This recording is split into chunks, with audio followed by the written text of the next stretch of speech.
Attention Wastelanders. This is a public service announcement. Trap camps are back, and deadlier than ever.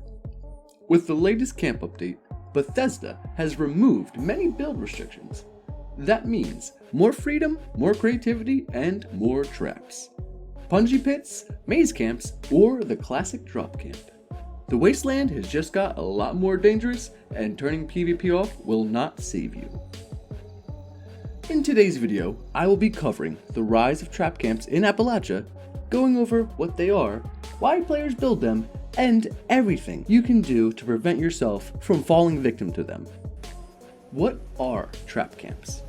Trap camps are player-made bases designed to lure you in with vendors, crafting benches, or flashy camp designs, only to spring a deadly surprise.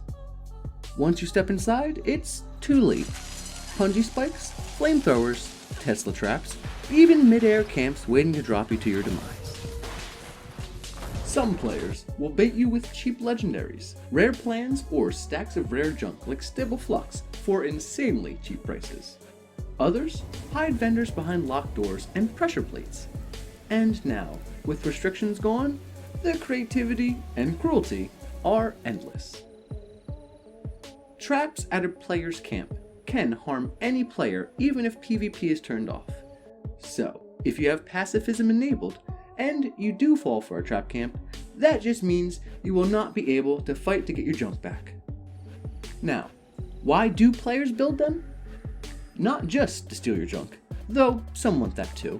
No, it's about the thrill, the laugh, the trolling of the community. Raiders of Appalachia building elaborate death traps is all part of the game.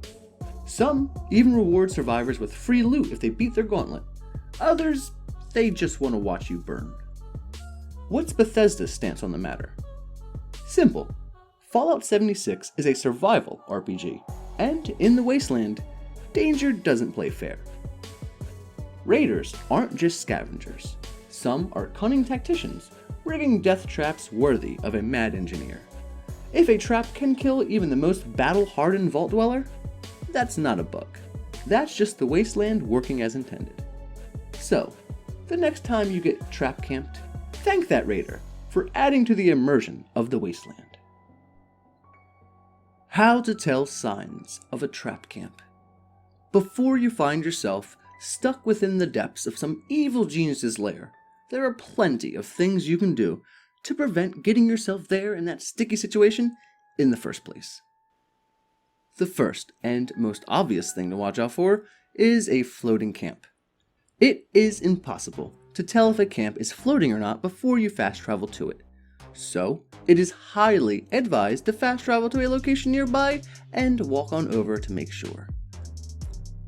Even players with no intention of dropping you to your demise cannot perfectly place where you spawn, leading to players falling to their death when fast traveling to the camp.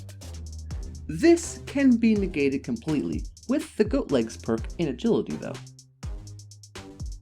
Another thing to keep an eye out for while you hunt for the perfect sale would be the absence of a Fallout First junk storage box, but an ammo storage box visible. This is a dead giveaway that they are a Fallout First member, but definitely do not want you to store your junk before you enter their camp. Virtuous vendors place at least a stash box on the outskirts of their camp to allow players to stash their junk safely before entering. Too good to be true prices may be another red flag. Many raiders will lure unsuspecting vault dwellers in with insanely cheap prices for items, especially cheap bulk junk, when their intentions are just to take that and any other junk that you have right back, leaving you with less caps and less junk than you started your adventure with in the first place. Legendary players, like One Cap Store on Xbox though, do stock their entire vendor with high value items for a single cap, so this is definitely not always the case. Strange, but still something to be suspicious about, would be the camp owner sitting AFK in the camp. Some players are mainly vendors, giving them a reason to run the game while they're not playing, to give them the ability to sell their inventory. Be aware though, a lot of trap campers will sit AFK to watch and even record videos of players meeting their demise and their reactions afterwards. Another of the more obvious, but only if you know what to look out for things, is a vendor down a long hallway. Long hallways allow for more effective traps to be triggered. If the first few traps don't kill you, then the longer the hallway, the more likely it is to get trapped. Believe me, this one's kinda weird, but if you know anything about how some traps are made, then this is a massive red flag. Another quick note to all those Master Infiltrators out there.